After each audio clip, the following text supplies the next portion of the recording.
Dear Georgiana, this is my last note before we meet, and I am nervous.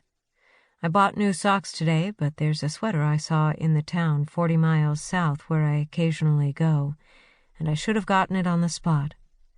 It is the blue color of the night sky just before dark, when the stars are almost visible. Love, R. Georgie is suddenly homesick. Homesick. That old, familiar visitor creeps up her body on spider legs, like seasickness, but worse.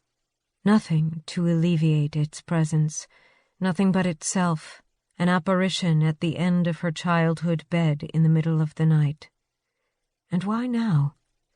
A day away from the place she has always kept in mind as home. Her family gathered around her as if she were dying. The possibility of a discovery, of evidence that her father was an honorable man. Or not. She could be wrong. When she was young, and because her grandparents made their feelings clear to her, Georgie was his silent protector. Never allowed, since rarely was her father's name brought up, and if there were questions, mainly ones asked by Georgie, her grandmother's response was, "You are certainly too young to understand." Nights before she went to sleep, she used to say a prayer to William Grove, promising to protect him even though he was dead. Even now she imagines herself under the eaves of her tiny room in Ann Arbor, the lights out, the house silent, saying a prayer to save her father. Save him? She takes a flashlight and heads up the hill to Thomas's tent. On her knees, the flashlight beside her so the light illuminating Thomas and Una is sufficiently diffuse not to wake them, she lifts the flap and leans into the tent. It is Una she wants to see. Una on her back, her arms stretched in a V over her head, her black curls a rat's nest of tangles from settling herself to sleep at night pulling at her hair. "Una is you," Nicholas had said, as if Georgie had been folded like a pop-up doll in Una's frontal lobe to make a second appearance. But it wasn't just her dark hair, or high cheekbones, or deep hazel eyes, as if transplanted from a life already lived. She was fierce. The light from the flashlight resting at a remove skims Una's small face, her skin transparent, layered in pastels, pale pink on the cheekbones, a slit of hazel just under the closed eyelids, a single dimple even in sleep. Malleable as wet clay or biscuit dough or potting soil. A child is someone specific. Herself, but not fierce. Not yet.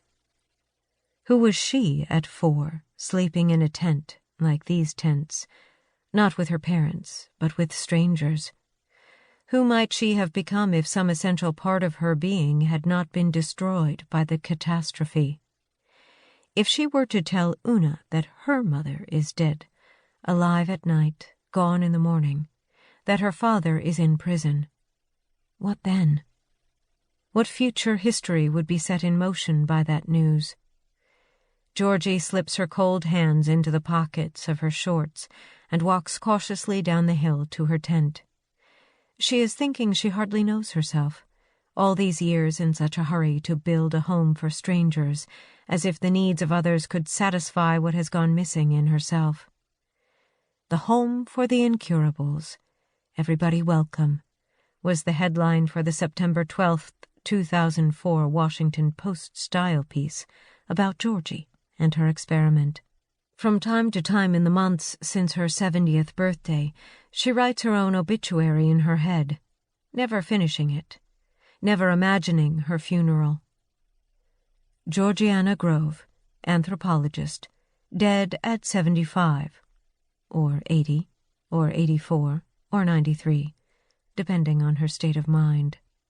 Dr. Grove, author of Home, Among the Baos Tribe in Botswana, died on Tuesday, blank, of blank, after a long illness, or suddenly.